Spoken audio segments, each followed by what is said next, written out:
জয় মা চামুণ্ডা। ৰাশি ফলৰ ভিডিঅ'লৈ আপোনালোক সকলোকে স্বাগতম জনাইছো। ৰাশিৰ ফল হৈছে 16 ছেপ্টেম্বৰ 2024। শুক্লপক্ষৰ ত্ৰয়োদশী তিথি পৰিছে, সোমবাৰ পৰিছে। অসমীয়া মাহ ভাদ মাহ আপোনালোকে জানে। আৰু আজিৰ দিনটোত পুষ্পিতা হোৱা কন্যাসকলৰ গধূলি 4:33 শুভগা যোগ কৰিব, তাৰ পিছত তুলনি হোৱা সকলৰ দুৰ্ভগা যোগ কৰিব। আৰু আজিৰ দিনটোত জন্মগ্ৰহণ কৰা শিশুসকলৰ চন্দ্ৰ ৰাশি বা জন্ম ৰাশি হ'ব কুম্ভ ৰাশি। এতিয়া আহকচোন আমি মেষৰ পৰা মীনলৈকে প্ৰত্যেকটো ৰাশিৰে ৰাশিৰ ফল জন্ম ৰাশি বা চন্দ্ৰ ৰাশিৰ আধাৰত নিৰ্ণয় কৰিম। মেষৰ কাৰণে শুভ সংবাদ আহিব পাৰে। আপোনালোকৰ মন প্ৰফুল্লিত হৈ যোৱা, মন পচন্দৰ যিকোনো সংবাদ আপোনালোকে প্ৰাপ্তি কৰিব পাৰে। কিবা এটা হ'বলগীয়া কাম আপোনালোকৰ হৈ উঠাৰ সংকেত আপোনালোকে পাব পাৰে, বা যিকোনো এটা পাৰিবাৰিকে হওক বা অন্যই হওক কিবা এটা ভাল খবৰ বা মনটো উৎসাহিত কৰা কিবা আপোনালোকৰ মেছেজ আহিব পাৰে। কামবিলাক আপোনালোকে যেনেকে প্লেনিং কৰিব দিনটো তেনেকে কৰিবলৈ সক্ষম হ'ব, কিন্তু পৰাক্ৰমটো ত্যাগ নকৰিব। পৰাক্ৰম যদি ত্যাগ কৰে তেতিয়াহ'লে আলস্য যদি আনে তেতিয়াহ'লে কাম কিন্তু যেনেকে ভাবিছে তেনেকে হোৱাত বাধা উৎপন্ন হ'ব। এতিয়া আহিব বৃষৰ কাৰণে। বৃষৰ কাৰণে যিকোনো কাগজ পাতিৰ লগত জড়িত কামবিলাক কৰা, যিকোনো কাৰ্যক্ষেত্ৰত ব্যৱসায় ক্ষেত্ৰত নতুন যিকোনো ইনভেষ্টমেণ্ট হওক, নতুন যিকোনো আইডিয়া এপ্লাই হওক, কাৰোবাৰ কথা শুনি কিবা এটা চেঞ্জ কৰি দিয়া হওক, এনেকুৱা কোনো ধৰণৰ কাম আপোনালোকে নকৰিব। বাকীবিলাক ৰিলেশ্যনশ্বিপ বা অন্য দিশবিলাকত আপোনালোকৰ মধ্যম দেখা গৈছে। এতিয়া আহিব মিথুনৰ কাৰণে। মিথুনৰ কাৰণে যিকোনো শুভ সংবাদ আহিব পাৰে, ধনৰ আগমন হ'ব পাৰে, যিকোনো শুভ বস্তুৰ সংযোগ আপোনালোকৰ জীৱনত বা আপোনালোকৰ পৰিবাৰৰ লগত হ'ব পাৰে। ধৰ্ম আৰু আধ্যাত্মৰ দিশত শুভ দেখা গৈছে। যিকোনো শুভ কাম আপোনালোকে কৰিব পাৰিব। আৰু এনেকুৱা কামবিলাক যিবিলাকৰ পৰা নেকি আপোনালোকৰ মানসিক কিবা এটা উন্নতি, মানে মনটোৰ কিবা এটা আপোনালোকৰ বেছি ডেভেলপ বা বুদ্ধিৰ বিকাশ বা মনটো ভাল লগা মনৰ বিকাশ, এনেকুৱাবিলাক ক্ষেত্ৰত আপোনালোকৰ বেছি শুভ দেখা গৈছে। আৰু পইচা পাতি আৰু কিবা যদি বস্তু সন্ধি কৰিম বুলি ভাবিছে তেতিয়াহ'লেও আপোনালোকে চিন্তা কৰিব পাৰে।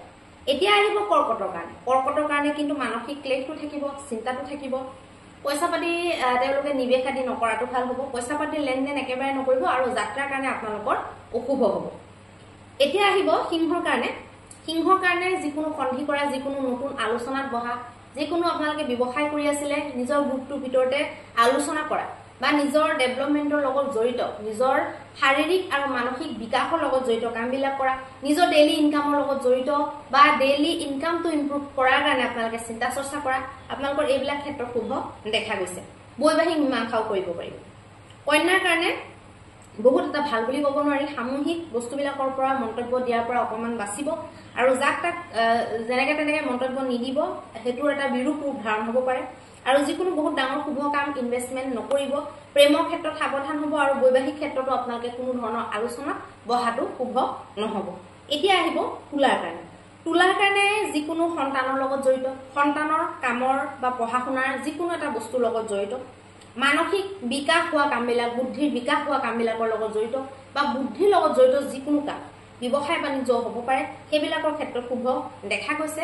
যিকোনো প্ৰাপ্তি বা সন্তুষ্টি লাভৰ ক্ষেত্ৰত ভাল দেখা গৈছে। এতিয়া আহিব বৃশ্চিকৰ কাৰণে। বৃশ্চিকৰ কাৰণে বৰ এটা শুভ বুলি ক'ব নোৱাৰি। অকণমান এটা মনটো উখল মাখল আপোনালোকৰ লাগি থাকিব পাৰে।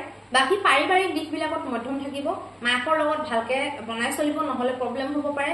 মাকৰ মনত যদি দুখ লাগে তেতিয়াহ'লে আপোনালোকৰ কাৰণে আজিৰ দিনটোৰ কাৰণে শুভ নহ'ব। বন্ধুবৰ্গ আপোনালোকে কিছুমান কথা যিবিলাকক চিক্ৰেট বুলি কয় সেইবিলাক আপোনালোকে নোকোৱাটো ভাল হ'ব। ধনুৰ কাৰণে এতিয়া কি আছে চাই লওঁ। ধনুৰ কাৰণে পৰাক্ৰমৰ ক্ষেত্ৰত, যিকোনো প্ৰচেষ্টাৰ ক্ষেত্ৰত, সেইটো লাগিলে যিটো ছেক্টৰে নহওক, আপোনালোকে যদি ক'ৰবাত যদি নিজৰ শাৰীৰিক বা মানসিক পৰাক্ৰম দি আছে, বহুত যদি ষ্ট্ৰাগল আপোনালোকে কৰি আছে কোনোবা এটা ক্ষেত্ৰত, সেইবিলাকৰ ক্ষেত্ৰত পুৰা উঠি পৰি লগাৰ কাৰণে ভাল। ছুটি ছুটি যাত্ৰা বা ব্যৱসায়িক যাত্ৰাৰ কাৰণে শুভ দেখা গৈছে। যিকোনো এনেকুৱা কাম য'ত নেকি শাৰীৰিক বলৰ বহুত ইউজ হয়, তেনেকুৱা কামবিলাকৰ কাৰণেও খুব শুভ দেখা গৈছে। এতিয়া আহিব মকৰৰ কাৰণে। মকৰৰ কাৰণে বৈবাহিক ক্ষেত্ৰত বৰ এটা ভাল বুলি ক'ব নোৱাৰি। মানসিকভাৱে আপোনালোকে ষ্টেবল থাকিব নোৱাৰিব, কাৰণ বৈবাহিক দিশটোত বা প্ৰেমৰ দিশটোত আপোনালোকৰ গণ্ডগোল হ'ব পাৰে। যিকোনো শুভ কাম আপোনালোকে বহুত ডাঙৰ শুভ কাম নকৰিব। বাকী মধ্যমীয়া আপোনালোকে কামবিলাক কৰিব পাৰিব, ইমান এটা অসুবিধা নাই। বাকী পৰিবাৰজনৰ লগত ভালকে ৰিলেশ্যনবিলাক বনাই ৰাখিবলৈ চেষ্টা কৰিব। বিবাদ আদি যদি মানে হৈ যায় বা বিবাদত যদি ফচে তেতিয়া কিন্তু প্ৰব্লেম দেখা গৈছে। এতিয়া আহিব কুম্ভৰ কাৰণে। কুম্ভৰ কাৰণে যিকোনো এটা নতুন বস্তুৰ সূচনা পোৱা, যিকোনো নতুন বস্তু এটা ভাবা চিন্তা কৰা, সেইটোৰ ওপৰফুল্লিৰ পৰা এনালাইচিছ কৰা, বা যিকোনো এটা নতুনত্ব জীৱনত আনিবলৈ চেষ্টা কৰা, আলোচনাই কৰা তাৰ বিষয়ে ধৰক তেনেকুৱা কামবিলাক, যিকোনো সন্ধি টাইপৰ কামবিলাকৰ কাৰণে যিকোনো উৎসাহ উদ্দীপনা বৃদ্ধি হোৱা বা আপোনাৰ জীৱনৰ লগত জড়িত বা যিকোনো শুভতাৰ লগত জড়িত কামবিলাক আপোনালোকৰ কাৰণে ভাল দেখা গৈছে। এতিয়া আহিব মীনৰ কাৰণে। মীনৰ কাৰণে বহুত এটা শুভ বুলিও ক'ব নোৱাৰি। যিকোনো ক্ষেত্ৰতে তেওঁলোকে যদি পইচা পাতিৰ লেনদেনত যদি কিবা যদি মানে মনোমালিন্য হৈ যায় তেতিয়াহ'লে বহুত বেয়াকৈ ফচি যাব, পইচা পাতিৰ ক্ষতি হানিও হ'ব পাৰে। যিকোনো ঠাইত আপোনালোকে পইচা যদি ইনভেষ্ট কৰে তেতিয়াহ'লেও ক্ষতি হ'ব পাৰে, গতিকে সাৱধান আপোনালোকে হ'ব লাগিব। অকণমান বাহন চলাওঁতে সাৱধান হ'ব, কোনো ধৰণৰ যাত্ৰা আপোনালোকৰ কাৰণে সুফলদায়ী নহ'ব, গতিকে অকণমান সাৱধান হৈ আপোনালোকে চলিব লাগিব। হেল্থ ইছ্যু বা খোৱা টোপনি নহা মাথাৰ বিষ হোৱা এনেকুৱা ইছ্যুবিলাক আপোনালোকৰ আহিব পাৰে। এতিয়া আহকচোন আমি মহা উপায়টোৰ বিষয়ে আলোচনা কৰিম। মহা উপায়ত আপোনালোকে কি কৰিব? মহা উপায়ত আপোনালোকে বগা চন্দন, অকণমান মৌজোল আৰু অকণমান হালধি এইকেইটা আপোনালোকে মিক্স কৰি পেলাই আপোনালোকে ওম বুলি আপোনালোকে বেলপাতত লিখিব পাৰে বা এনে ফুট দিব পাৰে, ওম বুলি লিখিব পাৰে, নহ'লে ফুট দিব পাৰে। দুইটাৰ ভিতৰত এটা কৰিলে হ'ল। সেইটো তেনেকুৱাকে আপোনালোকে বেলপাতত লিখি মিনিমাম আপোনালোকে 16খন বেলপাত আৰু এগজি ঘিউৰ চাকি আৰু এগজি তেলৰ চাকি আৰু পিয়ৰ যিটো ধূপ বুলি কয় গোবৰৰ, তেনেকুৱা ধূপ আপোনালোকে শিৱ মন্দিৰত যদি অৰ্পণ কৰে তেতিয়াহ'লে অত্যন্ত শুভ ফলদায়ী হ'ব। আৰু যিবিলাকে ঋণত মানে ধাৰ ঋণৰ পৰা পীড়িত হৈ আছে তেওঁলোকে 1.5 লিটাৰ কুঁহিয়াৰ ৰস দি শিৱলিংগ অভিষেক কৰি পেলাই বগা ফুলৰ এডাল মালা অৰ্পণ কৰিলে আৰু ঘিউ চাকি জ্বলালে অত্যন্ত শুভ ফল লাভ কৰিব পাৰিব। ধন্যবাদ।